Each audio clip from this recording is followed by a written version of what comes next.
நாமக்கல் மாவட்டம் பரமத்தி வேலூரிலிருந்து உங்கள் கொடிக்கம்பம் ஜோதிடர் எஸ்பி சோகன் பேசுகிறேன்.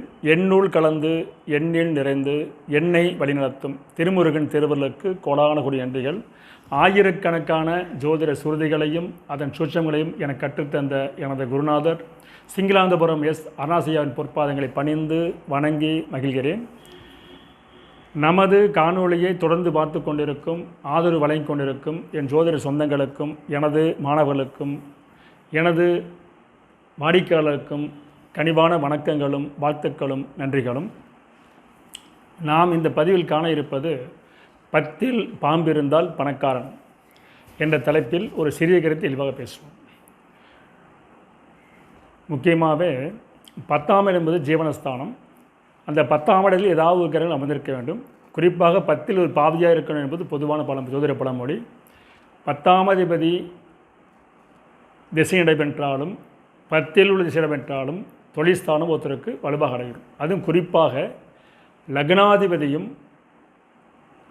ராகுவும் சுக்கிரனும் கூடி 10ல் இருந்து விட்டால், அவர் திசை வந்துவிட்டால் அந்த திசை மிகப்பெரிய யோகத்தை கொடுக்கும் என்பது ஒரு அற்புதமான அனுபவ கருத்து. கேரள ஜோதிடர் என்ற அற்புதமான நூல் இருக்கிறது. அந்த நூலில் பல நூற்றுக்கணக்கான பாடல் இருக்கிறது. அதாவது ஒரு பாடலில் 3 விதிகள் சேர்ந்து ஒரு பாடலாக இருக்கும். அந்த நூல் எடுத்தீங்களா ஒரே விதி மட்டும் இருக்காது. ஒரு பாடல் 4 வரி பாட்டில் 3 விதிகள் இருக்கும். அந்த 3 விதிகள் முழுசாக பொருந்துச்சுன்னா மிகப்பெரிய பலம். அதில் ஒரு விதி பொதுனாலும் பலம் உண்டு. பாருங்கள், இது ஒரு ஸ்க்ரீனில் பாருங்கள். 11/4/1986 12:54 PM. நட்சத்திரம் பார்த்தீங்களா, ஒரு நட்சத்திரம் பரணி நட்சத்திரம், பாதம் 3ஆம் பாதம், ராசி மேச ராசி, லக்கணம் கடக லக்கணம். லக்கணத்துக்கு 4ஆம் இடத்தில் கேது, லக்கணத்துக்கு 5ல் சனி பகவான், லக்கணத்துக்கு 6ல் செவ்வாய், லக்கணத்துக்கு 8ல் குரு புதன், லக்கணத்துக்கு 9ல் சூரியன், லக்கணத்துக்கு 10ல் அதாவது மேசத்தில் சந்திரன் சுக்கரன் ராகு. அப்படியே நவாம்சம் வந்துட்டிங்களா, கன்னி லக்கணம், லக்கணத்தில் சுக்கரன், துலாத்தில் சந்திரன், விருட்சகத்தில் சனி வர்க்கோத்தமம், கேது தனுசில், மீனத்தில் சூரியன் குரு, மிதுனத்தில் புதன் ராகு, கடக செவ்வாய். இப்போ நடக்கும்போது சுக்கர 9 வருஷம் 7 மாதம். இன்றைக்கி கரண்டில் பார்த்தீங்கன்னா இவருக்கு இப்போ ராகு திசை ஆரம்பிச்சிருச்சுங்க. இவர் நம்முடைய வாடிக்கையாளர் தான். கிட்டத்தட்ட ஒரு 10-15 வருஷம் தொழிலில் பெருசாக ஒரு சம்பளத்தை போய்கிட்டு இருந்தார். ஆனால் இன்றைய காலகட்டத்துக்கு ராகு சந்ததுக்கப்புறம் செல்வாக்கு கூடியாச்சு. கிட்டத்தட்ட பார்த்தீங்களா மாதம் ஒரு 3 லட்சம் அளவுக்கு வந்துட்டார். தினம் 10,000 சம்பளத்துக்கு தொழில் அமைஞ்சு சிறப்பாக போய்கிட்டு இருக்கார். ஒரு பாடலில் இருக்குது பார்த்தீங்களா, 10னில் ராகு கேது பச்சமாக இருந்துவிட்டாலும் கைத்தொழில் நாளும் செய்து கஷ்டஜமை வாழ்ந்திருந்து 10 மைந்தரோடு பால் நித்தியானே வாழ்வான்னு பாட்டு இருக்குது. அந்த பாடலைப்படி 10ல் ராகு இருந்தால் பாம்பு இருந்தால் திசை யோகத்தை கூட ஒரு பாட்டு இருக்குது. அது மட்டும் இல்லாமல் இன்னொரு அற்புதமான பாடல் பாருங்கள். கேரள ஜோதிடர் பாட்டு, சொன்ன உதயத்தானும் சுங்கனும் அரவும் 10ல் நின்றதில் வேந்தன் சோமன் 7 நின்றாலும் நன்னதிர் காரி செவ்வாய் லாபத்தில் புந்தி வேந்தன் பண்ணா 1000 இருந்தாயில் பாராளும் ராஜயோகமாம். அதாவது 3 விதியை பிரித்து வைக்கிறாங்க. முதல் விதி பாருங்கள், உதயத்தான் லக்னாதிபதி, லக்னாதிபதியும் சுக்கிரனும் அரவும் 10ல் இருந்தால் யோகம். இது ஒரு விதி. அடுத்து பார்த்தீங்கன்னா 7ல் குருச்சந்திரன் இருந்தால் யோகம், அது 2வது பாரா. 3வது பார்த்தீங்களா செவ்வாய், சனி பகவான், புந்தி வேந்தன், இவங்க 4 பேர் லாபத்தில் இருக்கணுமா. லாபத்தில் இருந்துட்டால் ஜாதகர் பாராளும் யுகம் பெற்றவர். இப்படி எல்லோருக்கும் அமைவதில்லை.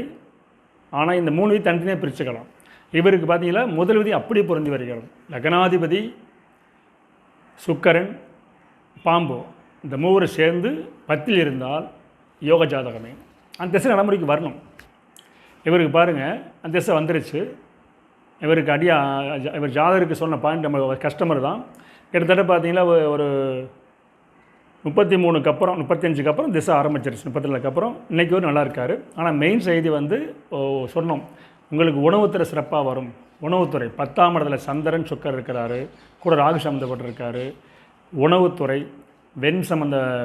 வெண்மை நிறம் சம்மந்தப்பட்ட சொன்னோம். இன்றைக்கி ஹோட்டலில் வச்சு அன்னம் வச்சு 3 நேரம் உணவு வச்சார். எல்லா செலவும் போக தினசரி 10,000 சம்பாதில் வந்துட்டார். சாதாரண இருந்தவர் இன்றைக்கி மாதம் 3 லட்சம் அளவுக்கு வந்திருக்கார். பெரிய அவர் சக்திக்கு பெரிய விஷயந்தான். என்ன காரணம் கேட்டால் லக்னாதிபதி சுக்கிரன் ராகு 10ல் இருந்தால் யோக ஜாதகம். இவருக்கு அப்படியே இருக்கு பாருங்கள், அந்த திசை வந்துருச்சு. இப்போ நம்ம விதி பாருங்கள், துணை விதி பாருங்கள். பொதுவாகவே வந்து பார்த்திங்கன்னா 10ஆம் இடத்தில் ராகு இருந்து திசை வந்தால் அவர் செல்வனாக இருப்பார். பொதுவாகவே 10ல் ராகு இருந்தாவே திசை வந்துட்டால் யோகம்தான். ஆனால் கூட சம்மந்தப்பட்டவங்க சுபராக இருக்க வேண்டும், அதுதான் முக்கியம். அதே பாவராக இருந்தால் சிறப்பு இல்லை, சுபராக இருந்தால் கண்டிப்பாக பண்ணணும். அந்த சுபராக இருக்கும்போது லக்னாதியாக இருந்துட்டால் இன்னும் சிறப்பு. இவர் லக்னாதி சம்மந்தப்பட்டார் பாருங்கள். அடுத்த ரெண்டாவது பார்த்தீங்கன்னா லக்னாதிபதி 10ல் என்று 10ஆம் அதிபதி மறந்து விட்டால் செய்தொழில் செய்யக்கூடாது, செய்தால் ஜெயிக்க முடியாது. இவர் பார்த்தீங்களா சந்திரசில் வந்து செய்தொழில் செய்ய முடியலை, செவ்வாயிலையும் செய்ய முடியல, சம்பளத்து தான் போயிட்டு இருந்தார்.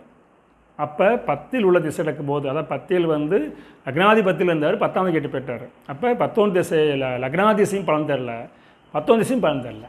ஆனால் ராகுசை பலன் தரல. இப்போ ராகு பார்த்தீங்களா இவர் வந்து அந்த வீட்டதி விட்டுருங்க, சேர்ந்தவங்க 2 பேர் சுக்கிரன் சந்திரனுடைய பவரை இழுத்து செய்கிறார். அப்போ எப்போவுமே நிழல்கர்னு சொல்லக்கூடிய ராகு திசை நடக்கும்போது அவர் ஸ்தான பலம் பெற்று அவர் சுபர் சுமந்து விட்டு விட்டால் அந்த திசை யோகத்தை தரும். இதனால் மனசை பதிவு வச்சுருக்கங்க. கேந்திரங்களில் ராகு நின்று அவர் சுபர் சுமந்து விட்டு விட்டால் அந்த ராகுசை நன்மை தரும். இது புலிப்பாணி கிளை யோகம்னு சொல்கிறார், அது யோகம் எடுத்துக்கலாம். மொத்தம் 3 யோகம் இருக்குது. இன்று ஒரு உணவுத்தொழில் ஆரம்பித்து சிறப்பாக இருக்கார். இடம் வாங்கியாச்சு, வீடு கட்டியாச்சு, வாகன போக்குவரத்து உருவாக்கியாச்சு. அவருடைய வாழ்க்கையில் 10-8 வருஷத்தில் செல்வாக்காக இருக்கிறார். அடியன்கிட்ட அடியே சொல்லுவார், ஐயா நீங்கள் காட்டிய வழி வளர்ந்துக்கிட்டு வந்து அடிக்கடி சொல்லுவார்.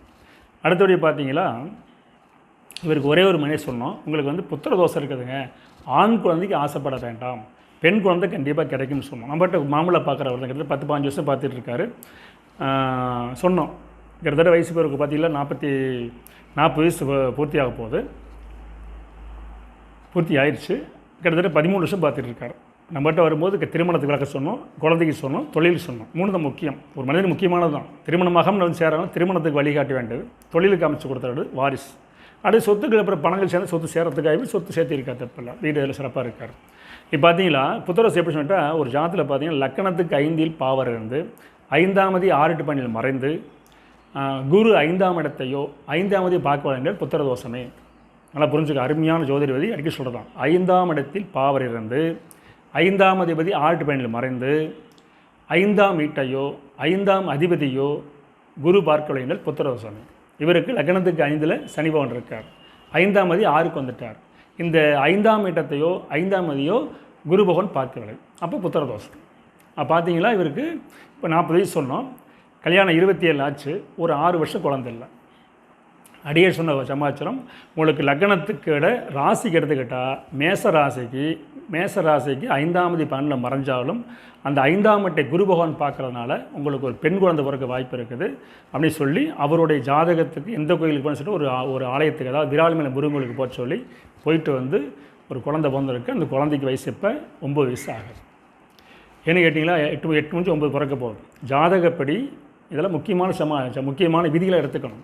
லக்னத்துக்கு குழந்தை பாக்கி இல்லைன்னு குழந்தை ஸ்தானம் வலுவலின்னு சொன்னால் ராசிக்கு பார்க்கணும். அப்போ குழந்தை லக்னத்துக்கு வந்து வலுவில்லாமல் இருந்தால் குழந்தை உடனே கிடைக்காது, ராசிக்கு வலு வந்து லேட்டாக கிடைக்கும் சொல்லலாம். 2ம் பலமாக இருந்தால் உடனே கிடைச்சிடும். குழந்தை பாக்கியத்தை பொறுத்தவரை 3ஆக பிரிச்சுக்கலாம். லக்னத்துக்கும் ராசிக்கும் புத்திரஸ்தானம் பலமாக இருந்து விட்டால் சற்புத்திர பாக்கியம், உடனே குழந்தை கிடைச்சிடும். சரி, லக்னத்துக்கு பலவீனம் ஆயிடுச்சு, ராசிக்கு பலமாக இருக்குது அப்படின்னா ஆரம்ப காலத்து கிடைக்கல, குறைந்தபட்சம் ஒரு 5 வருஷம் 6 வருஷம் கழிச்சு கிடைக்கும் அப்படின்னு சொல்லலாம். அப்போ இவருக்கு அதே மாதிரி எடுத்தோன்னே குழந்தை கிடைக்காம 4-5 வருஷத்துக்கு குழந்தை கிடச்சி ஒரு பெண் குழந்தை மட்டும் இருக்காது. அது ஒன்று தான் மைனஸ். பெண் குழந்தை இருக்குது போதும், அவருக்கு ஆண் குழந்தை பற்றி பேச இருக்குது. குழந்தை இருந்தால் எடுத்துக்கிட்டார். இன்றைக்கி ஜாதகர் வந்து அடிப்படை சொத்தை வலுப்படுத்திக்கிட்டார், நிறைய வேலை சொந்தம் பார்த்துட்டு இருக்கார், வேலையாட்கள் சிறப்பாக அமைச்சிருக்காங்க, சீராக போயிட்டுருக்கு. அது மொத்தம் இது எதுக்கு இப்போ இவருக்கு வந்து ஆணித்தரமாக சொன்ன ஒரு கருத்து, லக்னாதிபதி 10லையும் சுக்கரன் 10லையும் ராகு 10ல் இருந்தால் திசாபத்தி வரும்போது நீ கண்டிப்பாக சுயதொழில் செய்வாய், வெற்றி பெறுவாயின்னு சொல்லி எழுதி கொடுத்தோம், நடந்தது என்பதை சொல்வதற்காக தான் இந்த அவர்கிட்ட அனுமதி வாய்ந்த போட்டிருக்கிறோம். ஒன்றும் தப்பு இல்லை.